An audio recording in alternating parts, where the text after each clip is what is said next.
Возможно, это будет интересно для велосипедистов, для путешественников, которые путешествуют на велосипедах.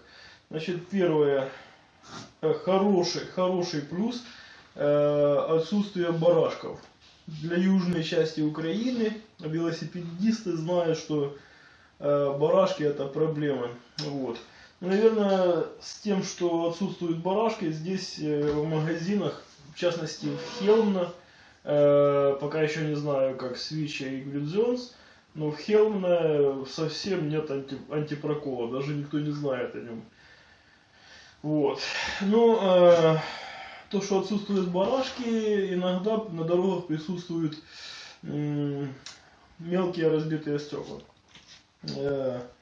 Одежда. Что касается одежды, ну, как вы уже поняли, здесь не все можно найти для любителей, для любителей серьезно заняться спортом, одежды, которая бы правильно работала для этого. Для этого надо ехать или же Гридзонс, или же дальше там Быдгош и Торунь, то, что ближе здесь.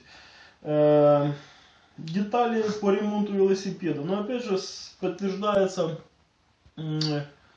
мнение, что для велопутешествий, для дальних велопутешествий лучше выбирать более попроще велосипед. Да, потому что тоже, опять же, Хелмна, хоть и городок, но провинциальный, и реальных запчастей на реальные велосипеды, дорогостоящие и надежные, здесь найти тяжело. То есть, опять же, надо ехать в ближайший Гридзонс. То есть, сейчас у меня проблема сремонтировать этот велосипед. Правда, есть филиал магазина в Хелмна, я приезжаю сюда, привожу его в Хелмна, его грузят на машину, завозят в Гридзонс, там ремонтируют, со мной должен еще связываться, может связываться и будет, наверное, связываться больше всего их ремонтер, да, по поводу ремонта и оплаты. Вот. Ну, это будет потом в дальнейшем. Велодорожки. Велодорожки по городу класс. Просто класс. Супер. По трассе, вот я ехал в Гридзонс, половина трассы велодорожки есть. Правда, как бы, вот едешь, она все со стороны, да, там, со стороны трассы идет, все обозначено. То, что мне не понравилось, то, что она понравилось, то, что она есть, не понравилось то, что едешь, потом, опа, надо переехать на другую сторону, она с этой стороны заканчивается, надо остановиться, переехать на другую сторону, естественно, там все, разметка, знаки, переехать на другую сторону и опять продолжать движение. Ну, на таком велосипеде как-то немного задалбывало каждый раз останавливаться, потом раскручиваться. То есть мне нравится вот так вот. Я взял одну скорость крейсерскую, набрал и пошел. Вот.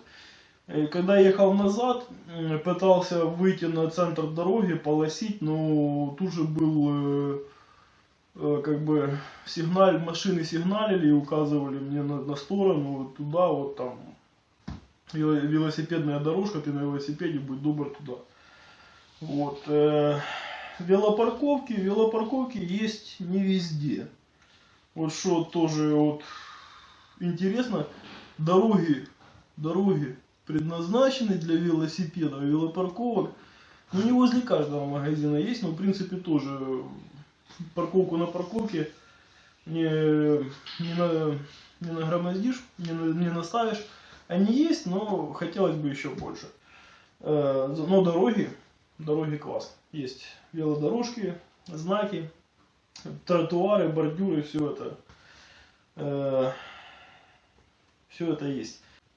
Этот велосипед уже, но я еще до сих пор разбираюсь в этом вопросе, но этот велосипед зарегистрирован на Bike Register. Bike Register это английский сайт, на котором зарегистрированы все велосипеды.